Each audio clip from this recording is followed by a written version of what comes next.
Who would have thought that at this point, bro, the two guys that punch teammates would get into it and eliminate one of the guys from our matchup against the Warriors? Draymond Green, 5-game suspension. Shout out Blake. Shout out Dave. Let me know what's up. How do you feel about this, Dave? Well, I knew it. I mean, like, let's just be honest. The writing's been on the wall for a while on this. We knew for a fact that Draymond Green was fucked. Fuck. We knew it. I mean, like, when a player comes out of the screen and he comes into the screen and then he has his hands around somebody's neck, I knew he was in trouble. I thought if it was his hands, it would have been a 20-game suspension. But the fact is, maybe a 10-game suspension. The fact is that he put him in the chokehold. The second he put him in the chokehold, to me, that was warranting at least a 5-game suspension. The commish went light. That's cool with me. Giving him another chance, but 5 games, I don't think Steph's going to be back for at least 3 games. So we could have a very depleted Warriors team, which sometimes is very scary. What's up, Wyatt? What's up, Wyatt? So let's talk about this. We saw the NBA Power Rankings come out from ESPN, and the Thunder found themselves in a familiar spot at number 10. There's a couple of teams that are up above us that maybe we don't agree with. Fucking there are some wankers making that, bro. Wankers. All right. So, but in the end, who cares, right? It's early. Like, what really matters is, like, what happens next. In fact, I would rather be underrated at this point in the season than overrated. Because then every time you lose, people are like, ha, ha, ha, overrated. So, let's look at it. We've got 2 games against the Warriors. You think we're going to be able to get those? Yeah, I've been a big fan about this 5-game, skid, as you could say. Like, most of them are away. I've been a big advocate of this being the moment to see what's going on. At this point, I think we're 7-3, 2-0. Oh yeah, 3-0? on the road trip, yeah. So that's where we need to be at. Like, this team is doing some great things. We've lost 1 game in the last 4 games. So this team is clicking right now, and we just got to keep on seeing what they can do. They put away a team that's very young, the San Antonio Spurs, and now they have another test to be able to put a team away that's very depleted. If they're able to go out there and crush Golden State for 2 games, then we're going to be sitting here, and the whole just dynamic of what's happening in Oklahoma City is going to be much greater than we can expect. Because, like, if you look at the rankings, even in Pelton and some of these other guys that have came out with rankings for Rookie of the Year, right? Chet is number 1 now, right? Not only that, but Cason Wallace is cracking in the top 5 of these guys' rankings, and that's important because now there's a respect there, right? And then you're seeing Shea averaging 25 plus points a game right now and just doing his thing and dominating. And then you're seeing Dort do pretty well. You're seeing Josh Giddey have good games here and there. You're seeing J-Dub throw some good games in there. Oh, and by the way, Chet is way better than anybody thought he was going to be. And I think that's what's the most surprising thing about everybody. Everybody's like making excuses right now that, well, yeah, Chet had a year in the NBA where he just got to know the Oklahoma City Thunder staff and his spacing and all that stuff in the Oklahoma City Thunder, locker room type thing. I get that, but also, in order for that to happen to Victor, he would have to get injured. And are you saying you guys want Victor to get injured to get that type of, treatment? I don't want to see Victor get injured. I want to see him play. So for me, that's the same thing with Chet. I'd rather have him played last year than be a rookie this year. So for me, this is not let's throw a rock at Chet for not being a true rookie. Like, this is exactly what we've been saying all year, is that Victor might have the step up in the beginning of the year. But when it's evident that Chet is more of a better player, more of a round player in the aspect of he can shoot at a high efficient rate, he can block the ball at a high rate, he can get rebounds at a high rate, like, he can do all the things that Victor does, but the difference is the motor. And when you have a motor like Chet, it's different, and that's what's exciting. Boom, you covered a lot of good shit there, dude. I mean, yeah, Chet's making his move at Rookie of the Year. It was supposed to be the guarantee when Victor got drafted, but Chet's making a race of it.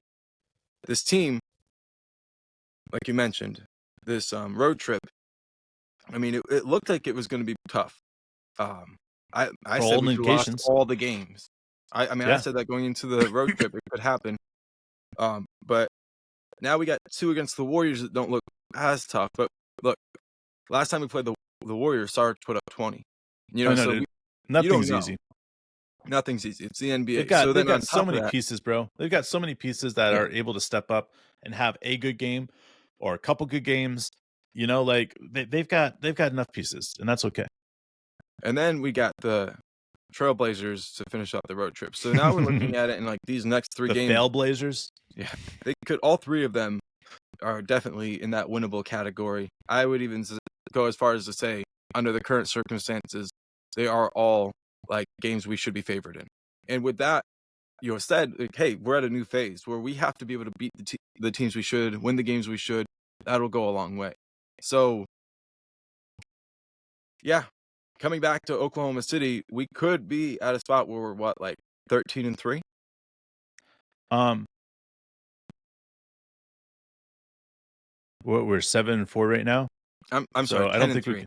I meant 10 Yeah. and 3. We're 7-4 though. Are we 7 and Um, 4? I thought we were 7 and yeah, yeah. 3. No, 7-4.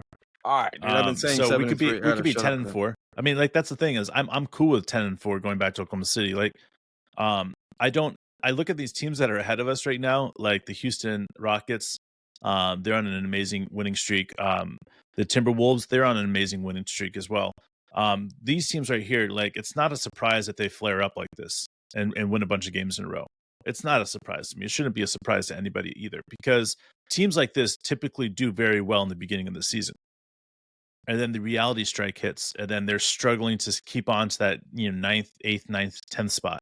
So that's fine. Like I'm cool with mediocre for those teams right now. So I'm looking at this and the idea of what this team is capable of doing, looking at the teams that are below us, and knowing that this team is way more capable than anybody's really willing to give them credit for. Because when you bet on a young team, like you're betting on a lot.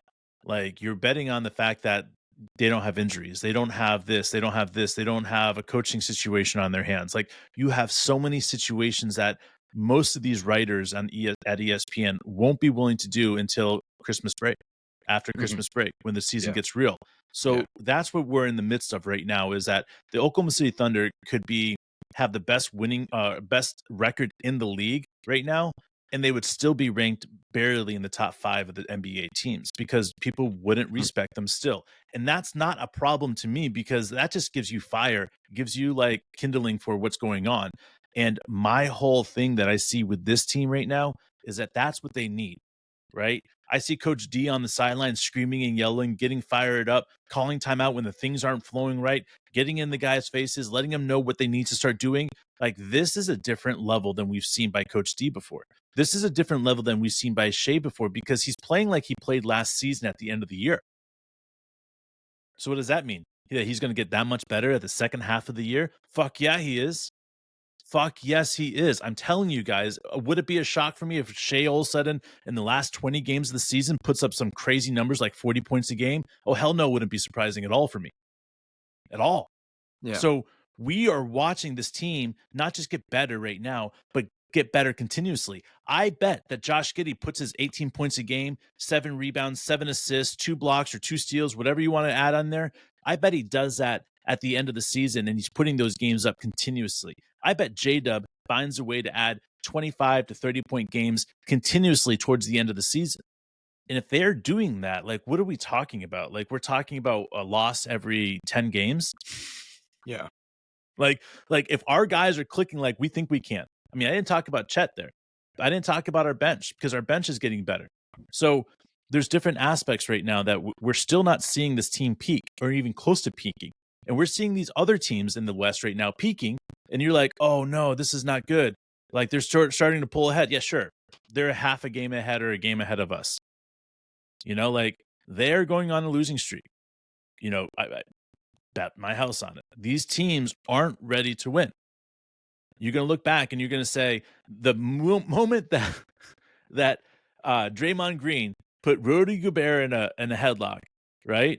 And none of Ruby's teammates came to his assistance. telling you right now, it's going to make a difference. It's going to make a difference when they play against them, right? Because Draymond's not going to let that shit go. He'd be like, hey, Ruby, where's your teammates now? You know, like he's never going to let that shit go. It's going to be one of those things that's going to haunt that team, and it's going to be bad for that team. They're not going to get away with it. And if anybody ever did that to my teammate, I would be getting a game suspension, $25,000 suspension, something as a suspension, because I would never let a teammate get that done to. Just like, whoa, there we go. Draymond Green. He's like, give me a fucking 5-game suspension. I'm going to make you my bitch for laying your hands on Clay.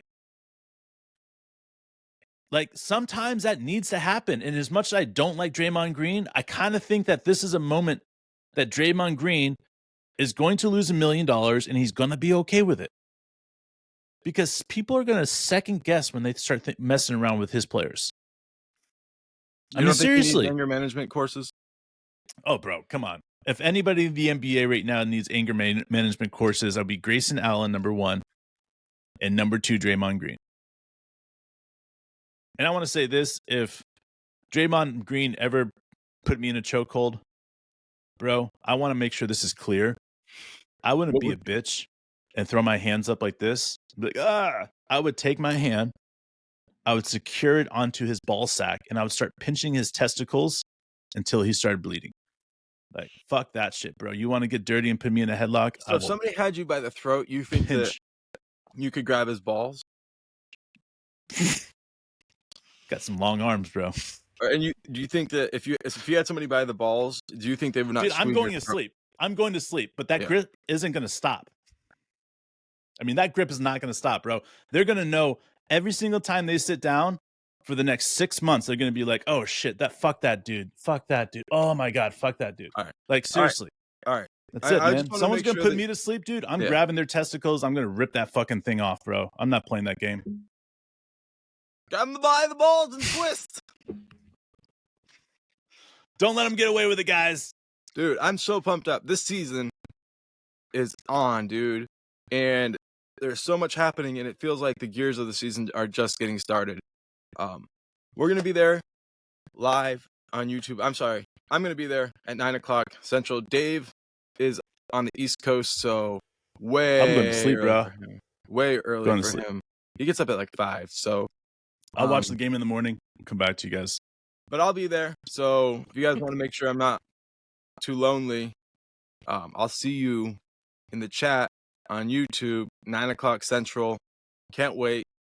Pumped up. Dave, you got anything more?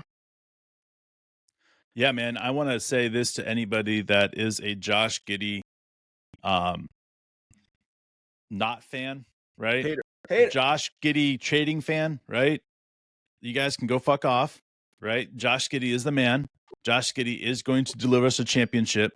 And by your nonsense and unbelievably wrong way of thinking about who Josh Giddey is on this team, that is not our fault. Go back, look at game film, and recognize that Josh Giddey is the fucking man. We're not trading him.